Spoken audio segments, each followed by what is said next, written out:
So mga tol, magandang balita po para sa mga nag-aabang kay former 3 Division World Champion General Casimero, sapagkat sa latest post po ni Casimero sa kanyang official Facebook page, binunyag po niya na ngayong week na daw mag-a-announce ang promoter niya si Koki Kameda kung kailan ang laban niya. So anumang araw bago matapos ang linggong ito, mag-a-announce na ang promoter nila ng reschedule ng laban ni Casimero dito kay Luis Nery. Matatandaan mga tol na dapat tapos na yung laban nila ni Nery. April 18 po ang nakatakdang laban sa Kyrgyzstan na postpone lang dahil sa gulo sa Middle East. Kaya this week, malalaman na po natin ang panibagong petsa ng laban. Pero una na nga pong may kumakalat na rumor na sa buwan daw ng May ang laban ni Casimero versus Nery at sa Japan daw yang gaganapin. So abangan na lang po natin mga tol kung may nga ba talaga ang laban nila. Samantala, habang naghihintay ng announcement si Cuadro Alas, nag-outing muna sila ng team niya kasama ang pamilya niya. Sa isang video nga po ni Casimero mga tol habang nagsiswimming siya,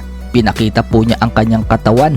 Makikita mga tol na sobrang payat na ni Casimero at ang liit na ng katawan niya. Mapapansin din mga tol na lumalabas na ang buto niya sa tadyang. May mga nagsasabi naman ng mga solid fans ni Casimero na mukhang pwede na daw lumaban ulit si Casimero sa 118 pounds para daw kasing pang 118 pounds yung katawan niya ngayon. Sa kabilang banda naman mga tol, nakabalik na po sa bansang Japan si Junto Nakatani.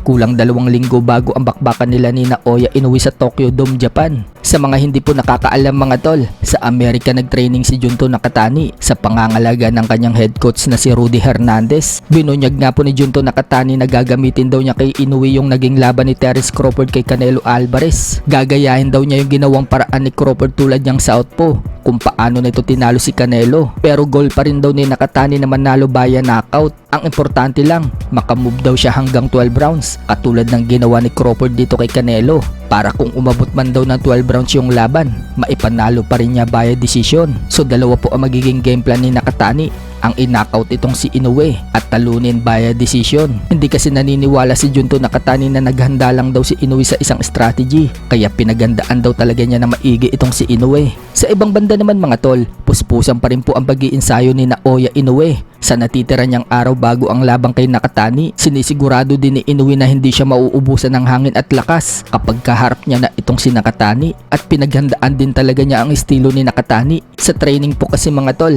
tumatakbo si Inoue na nakatali ang katawan niya habang may pumipigil sa likod niya. Hirap na hirap nga po dyan si Inoue mga tol dahil paakyat yung daan. Nakipag-sprinting din si Inoue sa paakyat na daan, kaya sa pagod mga tol, napaupo na lang si Inoue. At grabe nga po yung hingal niya dyan. Ganyan nga po pinupush ni Inoue yung kanyang sarili para maabot niya ang 100% na kondisyon.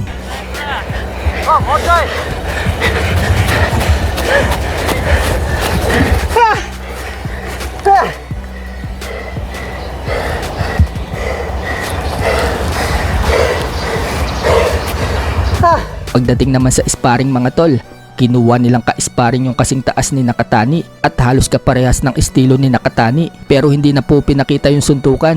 Kinat na po agad nila yung video. So malapit na nga po ang laban na yan at kaabang-abang na.